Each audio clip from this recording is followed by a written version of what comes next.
তোমার বাপ আজকে 16 বছর বিদেশ থাকে, এই জন্য মাথার ঘাম পায়ে ফেলে 12 ঘন্টা 14 ঘন্টা ডিউটি কইরা এক একটা টাকার মধ্যে, এক একটা রিয়ালের মধ্যে প্রবাসীর ঘামে যেন বীজা ডুবা, ঘামের মধ্যে ঘাম দিয়া মুছা, এক একটা রিয়াল এক একটা টাকা। আমি প্রতি বছর হজ উমরায় গেলে তো প্রবাসীদের রোমে রোমে যাই, বিদেশিদের কামরায় কামরায় যাই, আমরা এমনি আমার দেশের মানুষগুলোর কাছে যাই, আমি খুব যাই। তো এরা বলে কয় যে হুজুর আজ 16 বছর 32 বছর সৌদি আরব জেদ্দাতে, এই মানুষটা তার 32টা বছর জীবনের বউ বাচ্চা থুইয়া জেদ্দা সৌদি আরব কাটায় দিল, তার জীবনের আর সুখ কি বলে? এই বেচারার জীবনের আর সুখটা কোথায়? এই মানুষগুলোর জন্য সে তার জীবনটা শেষ করে দিল। বিনিময়ে আয়েশা যদি দেখে স্ত্রীও বেপর্দা, মেয়েও বেপর্দা, ছেলেটাও নামাজ পড়ে না, আল্লাহ চেনে না, নামাজ চেনে না, রাত দিন মোবাইল, নারী, ছবি, নাটক, সিনেমা, বেপর্দা জিন্দিগি, বাজারে বাজারে ঘুরা। আহা বন্ধু, তাহলে এই বেচারার এই 16 বছরের 32 বছরের মেহনত এই ছিল, এই মাকসাদ। বাপ, তোমার বাপের এত বড় কষ্ট দিও না বাপ, মায়ের দুধের এত বড় বেইজ্জতি কইরো না, মায়ের গর্ভের এ পরিমাণ বেইজ্জতি। আমি একটা ঘটনা শুধু বলি, নবীজির একজন সাহাবী ছিলেন হাবিব ইবনে জায়েদ, আল্লাহর নবীর একজন সাহাবী হাবিব ওনার নাম। উনি 16 বছর বয়সে কাফেররা উনারে আটকায় ফেলছিল।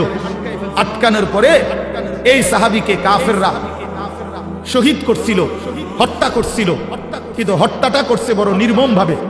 ওনার প্রথমে ডান হাত কাইটা ফেলছে, এরপরে বাম হাত কাটছে, ডান পাও কাটছে, বাম পাও কাটছে, জিহ্বাটাই না কাইটা ফেলছে, সারাটা শরীর। আমরা উর্দু কিতাবে পড়ছি, ওনারে কাইটা কাইটা টুকরা টুকরা কইরা পিস পিস বানায় ফেলছে।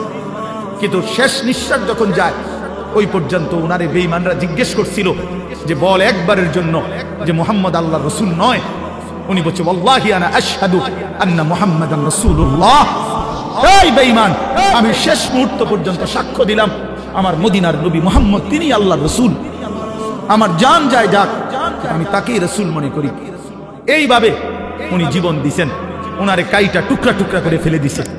আল্লাহর কসম বাপ, প্রিয় ছেলেরা, আমার হাত জোড় করে বলি বন্ধু, এই খবর যখন মদিনায় ওনার মা, উনিও সাহাবী ছিলেন, মহিলা সাহাবী, উম্মে আম্মারা মায়ের নাম, উম্মে আম্মারা, এই মহিলার কাছে খবর আসছে যে মা তোর ছেলেকে বেঈমান শহীদ করছে, কাইটা টুকরা টুকরা করে ফেলছে, হাত পাও আলাদা আলাদা করে কাটছে, একটা একটা করে শরীরটা গোস্তের টুকরার মতো বানায় ফেলছে। তবে তোর সন্তান মা শেষ নিঃশ্বাস পর্যন্ত মুহাম্মদে আরবি, রাসূলে আরবির বিরুদ্ধে একটা শব্দ বলে নাই।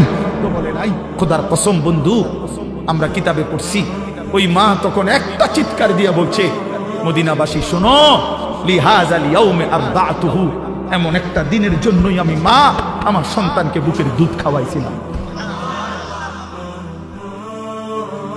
আমার সন্তান আমার দুধের হক আদায় করছে, আমার রাসূলের জন্য জান দিছে, ইসলামের জন্য আমার সন্তান কুরবান হয়েছে, আমার দুধের হক আদায় হয়েছে, আমার 2 বছরের দুধের হক আদায় করছে।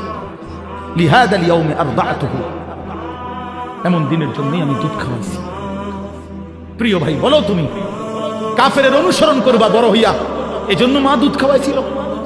ইহুদির মতো চুল রাখবা, খ্রিস্টানের মতো, কাফেরের মতো? বলো বাবা, এক ওয়াক্ত নামাজ পড়বা না, এই জন্য মা তোমারে দুধ খাওয়াইছিল? তাইলে বলো বাবা, ইনসাফের সাথে বলো। এটা ফিকির করা উচিত, এটা ইনসাফের সাথে ফিকির করা উচিত।